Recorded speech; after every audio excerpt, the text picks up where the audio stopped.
there, welcome to Table Tennis Philosophy, and we're getting close to having about 35 episodes of this so far, and channel's constantly growing, appreciate that, but let's get right to it.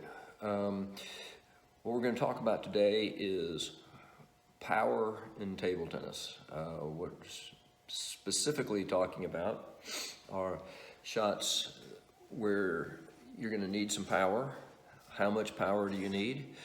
What's the best way to get it? How important is it?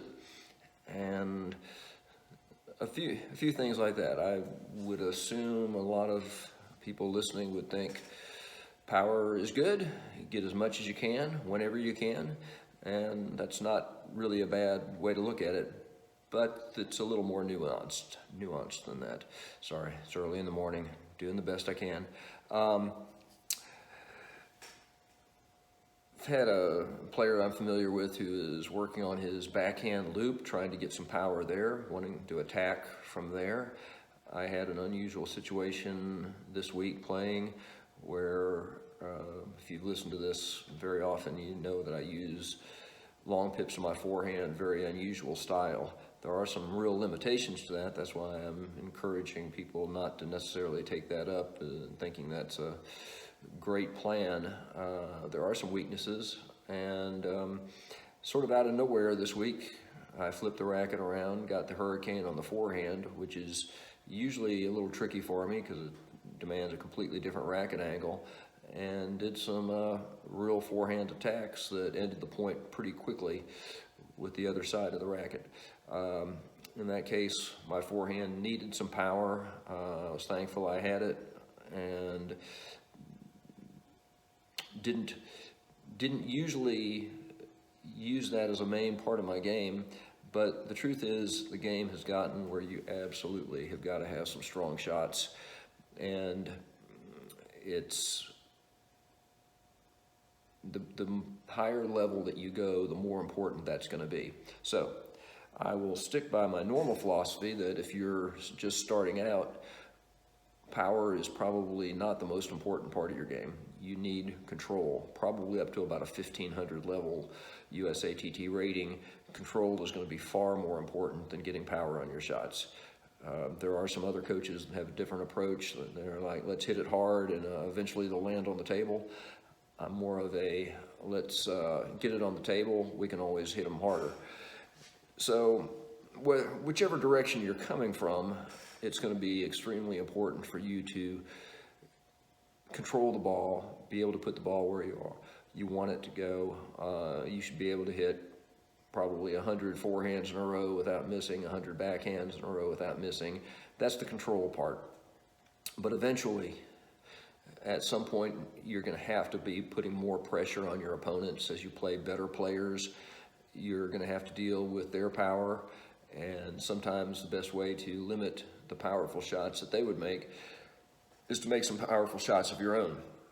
So as the game has evolved, it's become more important that you have a racket that's capable of that. I went from a very slow racket and went to a carbon blade, got hurricane on one side, and even though I do still continue to play long pips, I went with even a faster long pips than I normally had, get a certain amount of power there. So since I'm flipping the racket back and forth, I potentially have strong shots on the backhand and forehand. Now, there's still plenty of room for more power. The power, what I consider powerful shots, probably wouldn't be considered powerful to most players. Certainly over 2,000, they would consider them pretty average. So I've got some room to add some power, and it may or may not be through equipment. The bigger part is better technique. One of the things I sort of, when I had the unexpected forehand loop that just came out in a match, was I really did put my whole body into it. I got my racket out a little further from my body and was able to make a shot that could end the point. and I'd like to see more of those in my game. And if you've developed your game to the point where you're doing some looping, counter looping, you want to have enough power that you can stay in the point and hopefully end the point. And that's going to be better technique, getting beyond just forehand and backhand drives to getting to forehand and backhand loops. Now, there'll be some exceptions to that if you're playing at short pips on either side. Those are not real conducive to looping type shots, although you can make sort of a loop-like shot with short pips, even with medium pips, but you're mostly looking at shorter strokes, faster, quick strokes with those things. But you're going to need some power, and most coaches will tell you that you're going to get that power in a couple ways. One of them is using your lower part of your body, keeping the upper part of your body relaxed, flexible, and accelerating directly into the ball. Those would be the big keys. And if you have not done this before, it's going to take some practice. It's going to take a while before you get comfortable with it, till you feel confident. But I think the reason that my forehand loop, such that it was, sort of appeared out of nowhere, is that I have had to train with some people where I needed to be able to do that shot, and I would consistently do it over and over and over. And even though I wasn't anticipating it becoming part of my game, I think it probably really needs to. I'm at a point where without that finishing shot, I'm a little too much on the defensive side. Like I said, table tennis has evolved where the ball doesn't spin as much. Players are going to have to be able to play with power close to the table, mid-range, and from time to time from further back from the table. But you've got to have control of the ball, but after that, you're going to have to be able to put some real pressure on your opponent. And the main way that you're going to do that is with speed and spin. There are some other possibilities. Certainly, putting the ball in a good spot, location is extremely important, but you do need some power.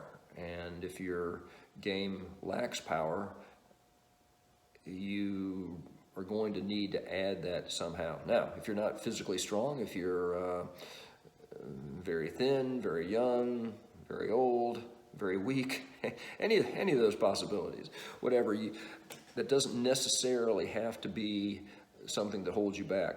Correct technique and accelerating right into the ball can get some strong shots, even more so than if you just are physically strong. Physically strong helps.